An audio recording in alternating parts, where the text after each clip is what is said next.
Hello મિત્રો, કેમ છો? ચાલો તો અત્યારે જો આપણે તલ ખેરવાનું ચાલુ છે. પહેલી વાર ખેરી નાખ્યા છે અને બીજી વાર જો ખેરીએ છીએ. હવે તો બીજી વારમાં હાવ પૂરું કરી નાખ્યું છે, પાડી દીધા છે. જો અત્યારે આપણો આ કૂવો છે, આ કુંડી છે અને આપણે લાઈન દાટેલી છે. જો તમે જોઈ શકો છો.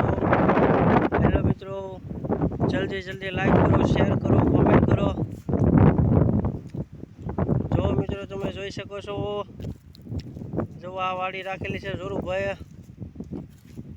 એ આ નવી વાડી એની છે સોપડવા છે, સોપડ પાસે. જો આટલા હવે ખેરવાના બાકી રહ્યા છે.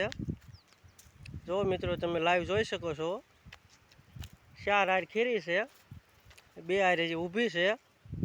જો મિત્રો હવે છેલ્લી વાર છે, એટલે છેલ્લી વારમાં તો કંઈ બહુ ખરે નહીં તલ. જો એટલો ટકરો ખર્યો છે. જો મિત્રો તમે જોઈ શકો છો.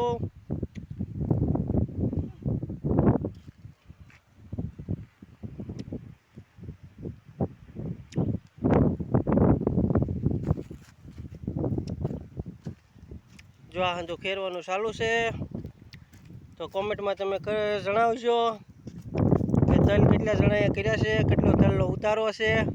અમારે 12 મણીનો ઉતારો આવ્યો છે, તો તમારે કેટલો ઉતારો આવ્યો તે કોમેન્ટમાં જણાવજો.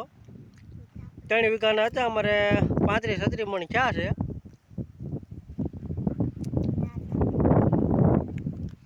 જોવા હા, અમારે આરતી બેન છે, જો તમે લાઈવ જોઈ શકો છો. આ અમારા તલ ખેરવાનું ચાલુ છે. જો આ ખોટી પડી છે, આ સલાખો છે, જો આ વગો પાડી દઈને ખરી ગયો છે. અને આ અમારા આરતી બેન ખેરતા હતા તલ.